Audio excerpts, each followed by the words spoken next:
The Youth Who Could Not Shudder, from Grimm's Fairy Tales. A certain father had 2 sons, the elder of whom was smart and sensible, and could do everything, but the younger was stupid and could neither learn nor understand anything, and when people saw him, they said, "There's a fellow who will give his father some trouble." When anything had to be done, it was always the elder who was forced to do it. But if his father bade him fetch anything when it was late, or in the night time, and way led through the churchyard or any other dismal place, he answered, "Oh no, father, I'll not go there, it makes me shudder," for he was afraid. Or when stories were told by the fire at night which made the flesh creep, the listeners sometimes said, "Oh, it makes us shudder." The younger sat in a corner and listened with the rest of them, and could not imagine what they could mean. "They are always saying, 'It makes me shudder, it makes me shudder.' It does not make me shudder," thought he. "That too must be an art of which I understand nothing." Now it came to pass that his father said to him one day, "Hearken to me, thou fellow in the corner there. Thou art growing tall and strong, and thou too must learn something, which thou canst earn thy living. Look how thy brother works, but thou dost not even earn thy salt." "Well, father," he replied, "I am quite willing to learn something. Indeed, if it could but be managed, I should like to learn how to shudder. I don't understand that at all yet." The elder brother smiled when he heard that, and thought to himself, "Good God, what a blockhead that brother of mine is! He will never be good for anything as long as he lives. He who wants to be a sickle must bend himself betimes." The father sighed and answered him, "Thou shalt soon learn what it is to shudder, but thou wilt not earn thy bread by that." Soon after this, the sexton came to the house on a visit, and the father bewailed his trouble, and told him how his younger son was so backward in every respect that he knew nothing and learnt nothing. "Just think," said he, "when I asked him how he was going to earn his bread, he actually wanted to learn to shudder." "If that be all," replied the sexton, "he can learn that with me. Send him to me, and I will soon polish him." The father was glad to do it, for he thought it will train the boy a little. The sexton therefore took him into his house, and he had to ring the bell. After a day or two, the sexton awoke him at midnight, and bade him arise and go up into the church tower and ring the bell. "Thou shalt soon learn what shuddering is," thought he, and secretly went there before him, and when the boy was at the top of the tower and turned round, and he was just going to take hold of the bell rope, he saw a white figure standing on the stairs opposite the sounding hole. "Who is there?" cried he, but the figure made no reply and did not move or stir. "Give an answer," cried the boy, "or take thyself off. Thou hast no business here at night." The sexton, however, remained standing motionless, that the boy might think he was a ghost. The boy cried a second time, "What do you want here? Speak if thou art an honest fellow, or I will throw thee down the steps." The sexton thought, "He can't intend to be as bad as his words," uttered no sound, and stood as if he were made of stone. Then the boy called to him for the 3rd time, and as that was to no purpose, he ran against him and pushed the ghost down the stairs, so that it fell down 10 steps and remained lying there in a corner. Thereupon he rang the bell, went home, and without saying a word went to bed and fell asleep. The sexton's wife waited a long time for her husband, but he did not come back. At length she became uneasy, and wakened the boy and asked, "Dost thou know where my husband is? He climbed up the tower before thou didst." "No, I don't know," replied the boy, "but someone was standing by the sounding hole on the other side of the steps, and as he would neither give an answer nor go away, I took him for a scoundrel and threw him down the stairs. Just go there and you will see if it was he. I should be sorry if it were." The woman ran away and found her husband, who was lying moaning in the corner and had broken his leg. She carried him down, and then with loud screams she hastened to the boy's father. "Your boy," cried she, "has been the cause of a great misfortune. He has thrown my husband down the steps and made him break his leg. Take that good-for-nothing fellow away from our house." The father was terrified and ran thither and scolded the boy. "What wicked tricks are these?" said he. "The devil must have put this into thy head." "Father," he replied, "do listen to me. I am quite innocent. He was standing there by night like one who is intending to do some evil. I did not know who he was, and I entreated him 3 times either to speak or to go away." "Ah," said the father, "I have nothing but unhappiness with you. Go out of my sight. I will see thee no more." "Yes, father, right willingly. Wait only until it is day. Then will I go forth and learn how to shudder, and then I shall, at any rate, understand one art which will support me." "Learn what thou wilt," spake the father. "It is all the same to me. Here are 50 thalers for thee. Take these and go into the wide world, and tell no one from whence thou comest, and who is thy father, for I have reason to be ashamed of thee." "Yes, father, it shall be as you will. If you desire nothing more than that, I can easily keep it in mind." When day dawned, therefore, the boy put his 50 thalers into his pocket and went forth on the great highway and continually said to himself, "If I could but shudder, if I could but shudder."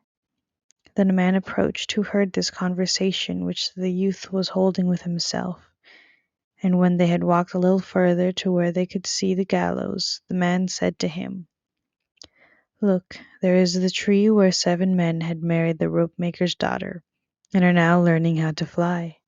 Sit down below it and wait till night comes, and you will soon learn how to shudder." "If that is all that is wanted," answered the youth, "it is easily done. But if I learn how to shudder as fast as that, thou shalt have my 50 thalers. Just come back to me early in the morning." Then the youth went to the gallows, sat down below it, and waited till evening came. And as he was cold, he lighted himself a fire. But at midnight the wind blew so sharply that in spite of his fire he could not get warm.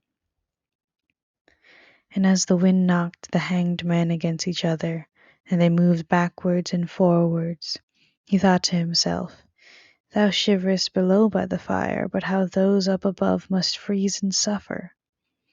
And as he felt pity for them, he raised the ladder and climbed up, unbound one of them after the other, and brought them down all 7. Then he stirred the fire, blew it, and set them all round to warm itself. But they sat there and did not stir, and the fire caught their clothes, so he said, "Take care, or I will hang you up again." The dead men, however, did not hear, but were quite silent, and let their rags go burning. On this he grew angry, and said, "If you will not take care, I cannot help you. I will not be burnt with you." And he hung them up again, each in his turn. Then he sat down by the fire and fell asleep. And the next morning the man came to him and wanted to have the 50 thalers, and said, "Well, dost thou know how to shudder?" "No," answered he. "How was I supposed to get to know? The fellows up there did not open their mouths, and were so stupid that they let the few old rags which they had on their bodies get burnt." And the man saw that he would not get the 50 thalers that day, and went away, saying, "One of this kind has never come my way before." The youth likewise went his way, and once more began to mutter to himself, "Ah, if I could but shudder! Ah, if I could but shudder!" A wagoner who was striding behind him heard that, and asked, "Who are you?" "I don't know," answered the youth. Then the wagoner asked, "From whence comest thou?" "I know not." "Who is thy father?" "That I may not tell thee." "What is it thou art always muttering between thy teeth?" "Ah," replied the youth. "I do so wish I could shudder, but no one can teach me how to do it." "Give up thy foolish chatter," said the wagoner. "Come go with me, I will see about a place for thee." The youth went with the wagoner, and in the evening they arrived at an inn where they wished to pass the night. Then at the entrance of the room the youth again said quite loudly, "If I could but shudder, if I could but shudder." The host who heard this laughed and said, "If that is your desire, there ought to be a good opportunity for you here." "Ah, be silent," said the hostess. "So many inquisitive persons have already lost their lives. It would be a pity and a shame if such beautiful eyes as these could never see the daylight again." But the youth said, "However difficult it may be, I will learn it, and for this purpose indeed have I journeyed forth." He let the host have no rest until the latter told him that not far from them stood a haunted castle where anyone could very easily learn what shuddering was, if he would but watch in it for 3 nights. "The king has promised that he who would venture should have his daughter to wife, and she was the most beautiful maiden the sun shone on. Great treasures likewise lay in the castle which were guarded by evil spirits, and these treasures would then be freed, and would make a poor man rich enough." Already many men had gone into the castle, but as yet none had come out again.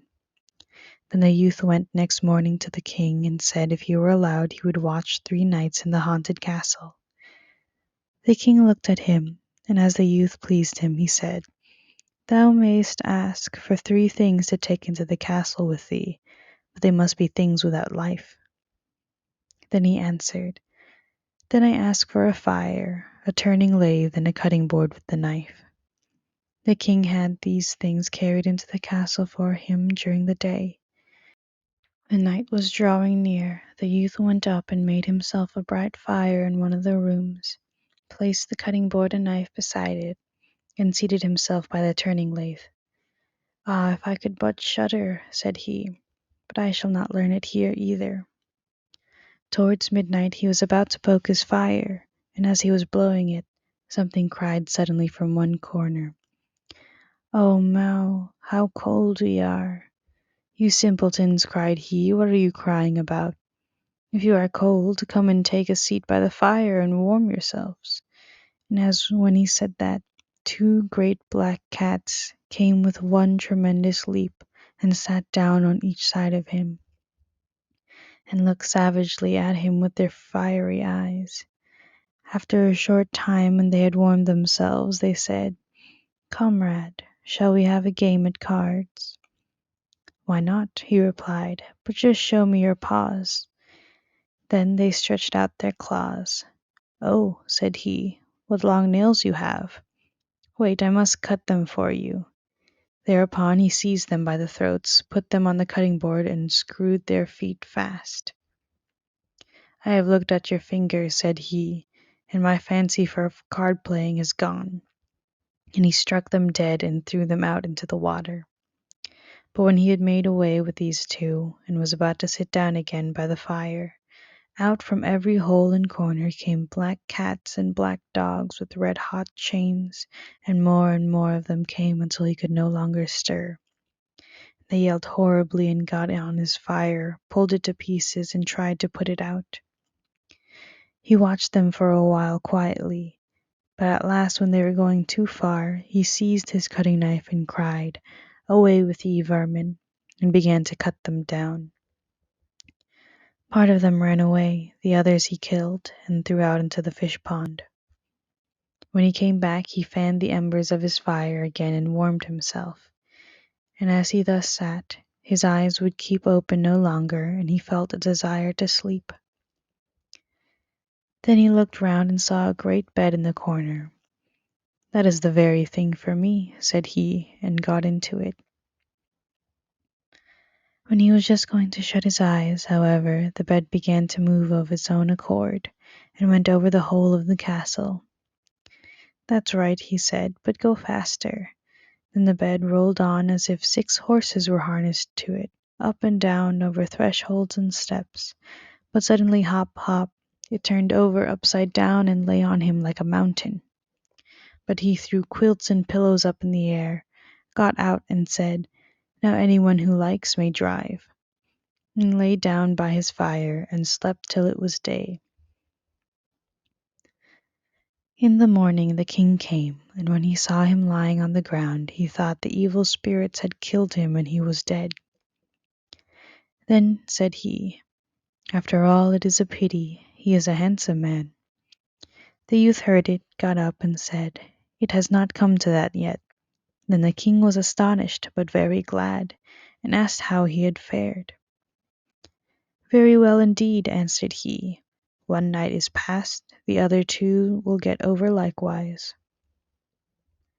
Then he said to the innkeeper, who opened his eyes very wide, and said, "I never expected to see thee alive again.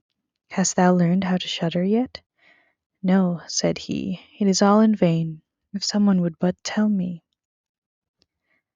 The second night he again went up into the old castle, sat down by the fire, and once more began his old song. "If I could but shudder." When midnight came, an uproar and noise of tumbling was heard. At first it was low, but grew louder and louder. Then it was quiet for a while, and at the end, with a loud scream, half a man came down the chimney and fell before him. "Hullo!" cried he, "another half belongs to this. This is too little." Then the uproar began again. There was a roaring and howling, and the other half fell down likewise.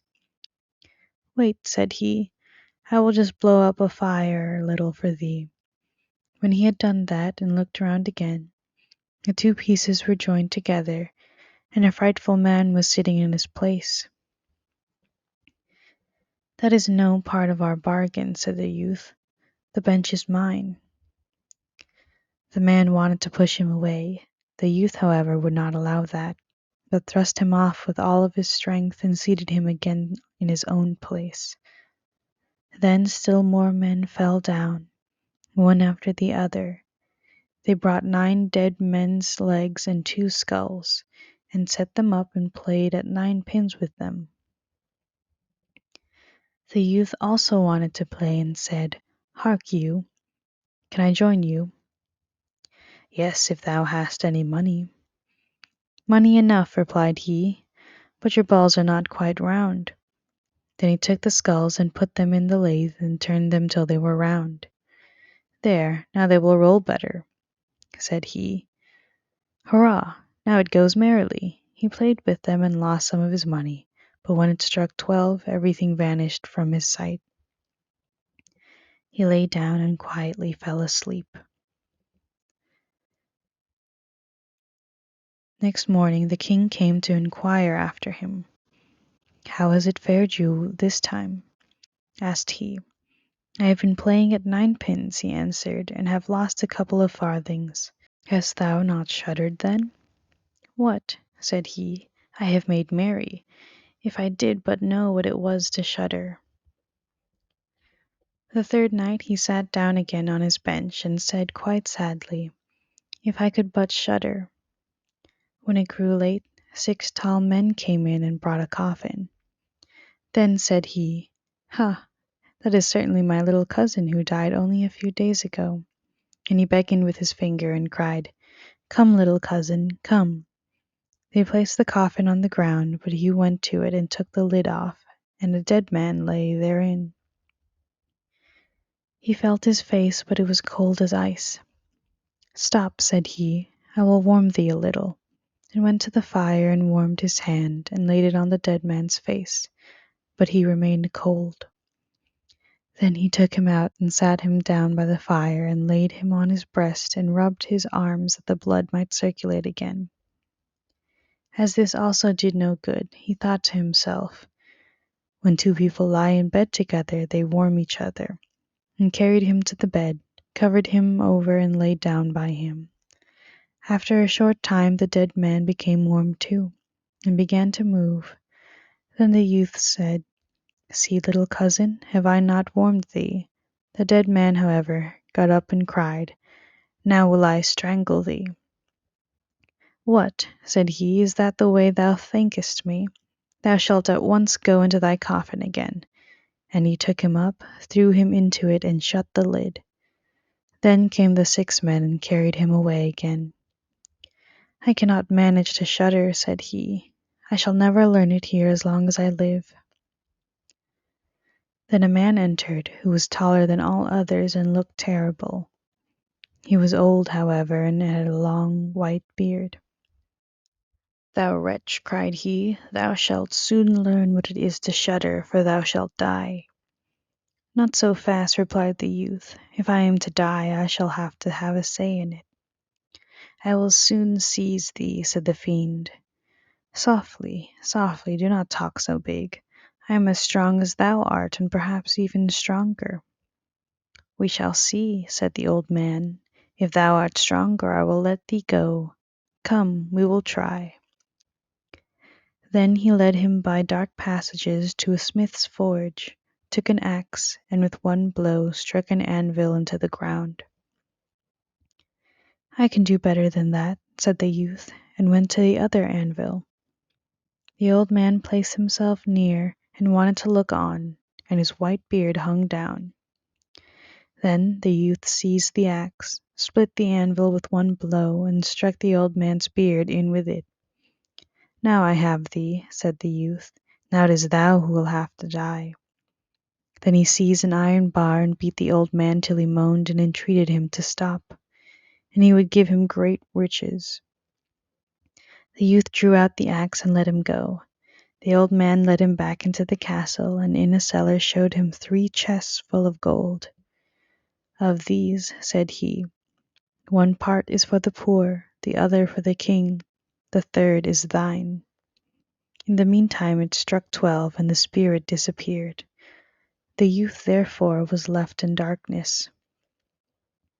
"I shall still be able to find my way out," said he, and felt about, found the way into the room, and slept there by the fire. Next morning the king came and said, "Now thou must have learned what shuddering is." "No," he answered. "What can it be? My dead cousin was here, and a bearded man came and showed me a great deal of money down below, but no one told me what it is to shudder." "Then," said the king, "thou hast delivered the castle, and shalt marry my daughter." "That is all very well," said he, "but still I do not know what it is to shudder." Then the gold was brought up and the wedding celebrated. But howsoever much the young king loved his wife, and however happy he was, he still said always, "If I could but shudder, if I could but shudder." And at last she was angry at this. Her waiting maid said, "I will find a cure for him. He shall soon learn what it is to shudder." She went out to the stream which flowed through the garden and had a whole bucketful of gudgeons brought to her. At night, when the young king was sleeping, his wife was to draw the clothes off him and empty the bucketful of cold water with the gudgeons in it over him, so that when the little fishes would sprawl about him, when this was done, he woke up and cried, "Oh, what makes me shudder so? What makes me shudder so, dear wife? Ah, now I know what it is to shudder.